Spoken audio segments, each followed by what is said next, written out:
Além dessas manifestações de Donald Trump ao longo desse discurso, ele também fez uma publicação nas redes sociais em que ele aparece fincando uma bandeira norte-americana ali no território da Groenlândia, trazendo ainda mais tensão para essa situação, né?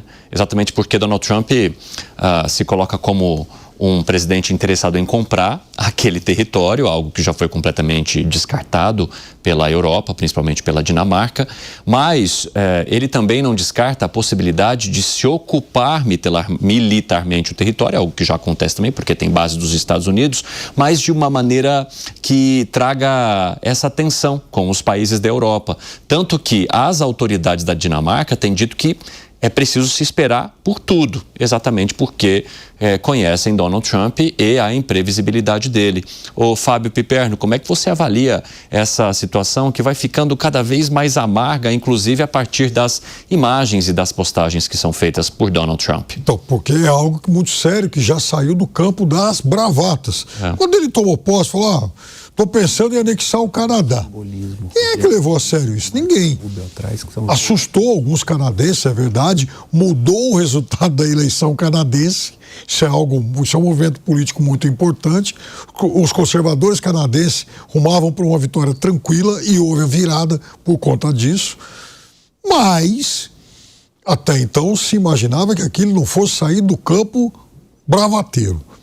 Na verdade, o que acontece em relação à Groenlândia mostra que, ele diz muitas bravatas, mas a gente não pode descartá-las. Porque, veja, imagina, por exemplo, o presidente Lula amanhã depois chegar e falar assim, então, sabe que lá atrás, no século XIX, nós perdemos o Uruguai, nós perdemos a província Cisplatina lá para o Uruguai, né? Vamos retomar o Uruguai. Não, mas como você vai retomar o Uruguai? O Uruguai é importante, porque o Uruguai é estratégico, fica bem na pontinha, no extremo sul do continente, então eu quero tomar o Uruguai. Vou pagar um trocado lá para eles. O Uruguai fala assim, escuta, presidente, vai passear, né? Nós não estamos à venda. Veja, o que está acontecendo lá é pior ainda, porque além dele querer, de uma forma hostil, tomar um território que não é dele, ele ameaça um conflito armado com os seus sócios, com os seus parceiros de OTAN. Como é que pode isso? Que foi, Cássio Miranda, que você observou ali na imagem? A imagem tem um simbolismo, se a direção puder voltar, tem um simbolismo, porque atrás de Donald Trump estão J.D. Vance, seu vice-presidente, e Marco Rubio, secretário de Relações Internacionais, que são tidos como os dois sucessores de Donald Trump. Donald Trump não pode disputar a reeleição, a chapa ideal na cabeça dele, J.D. Vance e Marco Rubio. Então também há um simbolismo eleitoral para além de tudo isso, porque atrás dele estão os seus possíveis sucessores. E ali do lado da bandeira tem a placa, né? Groenlândia, território dos Estados Unidos 2026, Alangani.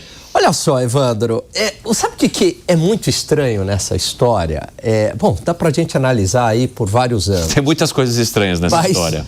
Primeiro, os Estados Unidos já podem fazer o que eles bem entenderem na Groenlândia. Eles já estão lá, né? Inclusive, quando a Groenlândia passou para domínio da Dinamarca, está no estatuto, na criação ali, de que os Estados Unidos podem colocar base militar, base científica, é um país aliado da OTAN, não tem nenhum problema com os Estados Unidos. Ou seja, na prática, já tem base militar, já tem base científica lá. Não tem base chinesa, isso é fake news, basta dar um Google aí.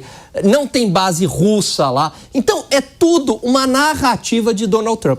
Eu acho curioso, porque muitos apoiadores do Trump compram mais a narrativa do que a realidade. Qual é a realidade? Não tem as bases lá. Acabou, ponto final. Mas aí o que o Trump fala, né, simplesmente, uma especulação, vai vir russo e chinês, aqui eu preciso dominar a Groenlândia. E tomam isso como uma verdade absoluta, o que é uma mentira, claro. Então, Evandro, não faz sentido. O outro ponto, só para finalizar, imagina, quando você faz uma imagem dessa, isso não é, quando a gente fala em relações internacionais, não é uma briga de Twitter de pessoas comuns, existe uma série de protocolos. Então, isso acaba sendo uma agressão para a Dinamarca, para os países europeus, para a Groenlândia. Por quê? Por exemplo, quando o Trump falava assim, a China nos roubou durante muito tempo, imagina como é que o Xi Jinping recebe isso, a população da China recebe isso. Tem toda uma linguagem que um chefe de Estado ele não vai aceitar. Você imagina quando você fala isso pro Modi lá na Índia, né? Ah, vocês nos roubaram. Porque, peraí, como assim? A gente roubou os Estados Unidos. Então, isso cria um mal-estar diplomático que é muito ruim. Quando ele fala isso para o Japão também, aliado histórico. Então, veja, são brigas absolutamente desnecessárias e o pior, ele não cumpre a promessa de campanha. A promessa de campanha era exatamente o contrário. Ou seja, os Estados Unidos vão cuidar dos interesses dos americanos internamente. A gente não vai se meter em política externa, em guerra, nada disso. Ele faz exatamente o contrário. Inclusive, Fábio Piperno, como retaliação, o Parlamento Europeu decidiu barrar o acordo comercial que havia sido estabelecido entre Estados Unidos e Europa, enquanto não tem uma resposta sobre essa decisão de Trump em torno do território da Groenlândia. Bom, essa imagem, ela mais uma vez mostra que há algo de podre contra o reino da Dinamarca, né?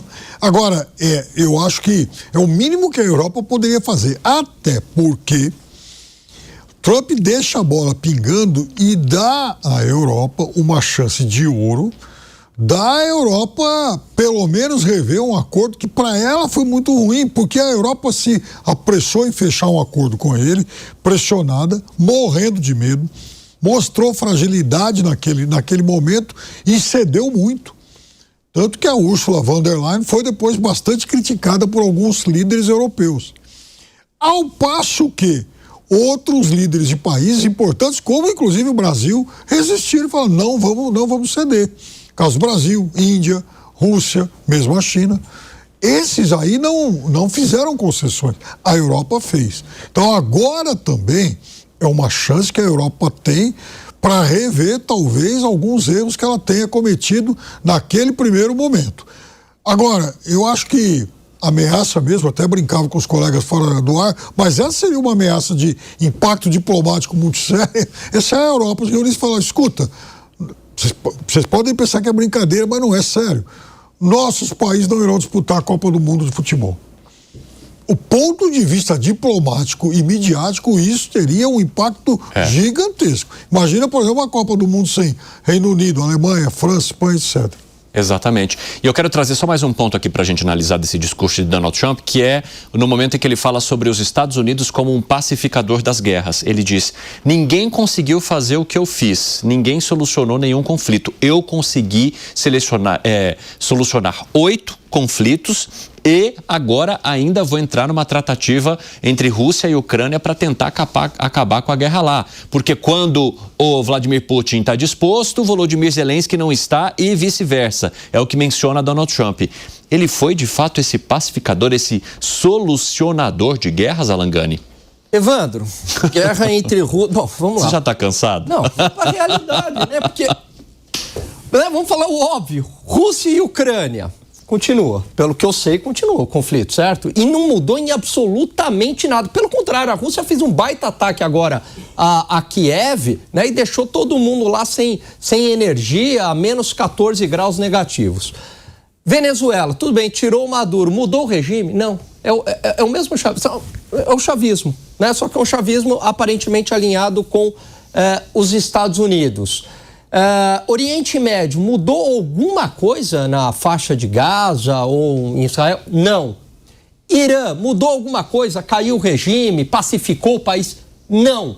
Pelo contrário, você teve uma insurgência civil lá, você tem uma revolta civil no Irã e aparentemente todo o urânio eles tiraram a tempo antes do Trump fazer aquele ataque que ele fez, né, aquela bomba especial lá que ele usou.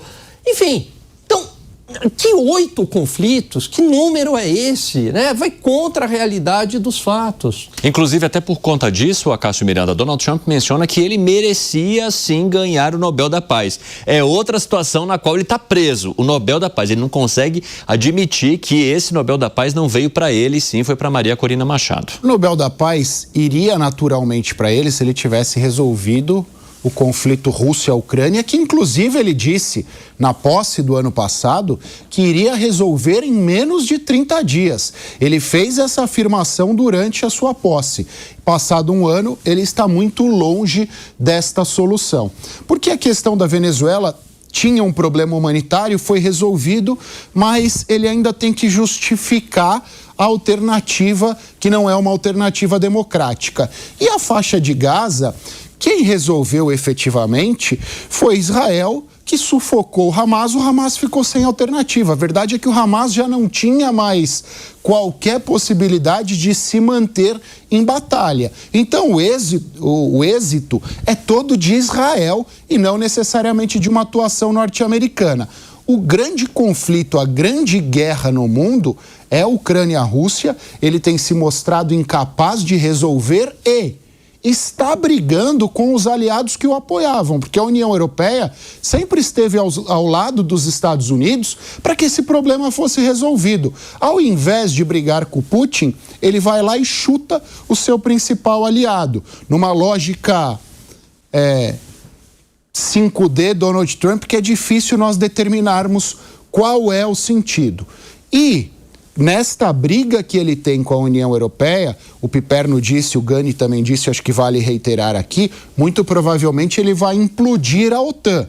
Implodindo a OTAN, o caminho formal de apoio à Ucrânia estará também encerrado. Ficará mais difícil a solução deste conflito. Então é difícil nós falarmos que ele é merecedor do Prêmio Nobel da Paz. Até porque nós temos diversos homens e mulheres mundo afora que fizeram ações mais efetivas que a dele e nunca pediram. Aliás, nunca impuseram. Se eu não brinco, ninguém brinca mais. É estranho isso. Fala, Piper. Olha, primeiro que é um gesto de total petulância imaginar que um prêmio como esse teria que se curvar à vontade dele, né? Ele não é maior que o prêmio. Nunca foi. Então, é mais uma organização, mais uma entidade internacional que ele ataca, como ele faz com os organismos multilaterais, com governos rivais e agora até mesmo com o Prêmio Nobel. E aí que está o negócio. Isso também gera uma relação de vassalagem de parte de muitos desses atores. O caso da Maria Corina foi uma amostra evidente e muito acovardada do que esse tsunami Trump pode provocar. Mas, de qualquer forma, vejam, é muito paradoxal e até mesmo muito estranha a relação, nesse momento, com o governo brasileiro e o presidente Lula. Então, de novo, hoje, ele volta praticamente do nada a elogiar gratuitamente o presidente Lula, em um momento, inclusive, que o presidente Lula critica a ação na Venezuela. E vejam, olha como ele deixa desconfortáveis os seus aliados brasileiros e numa situação muito tranquila o presidente Lula. Ele elogia aquele que seria, em tese, o seu grande rival e que certamente vai usar na campanha toda essa pressão e toda essa chantagem que ele faz em relação ao resto do mundo para falar, olha, os meus adversários foram coniventes com isso. Os meus adversários apoiam esse sujeito. E o presidente Trump, por outro lado, continua elogiando o presidente brasileiro. Não sei até quando, mas nesse momento ele deixa Lula numa situação muito confortável.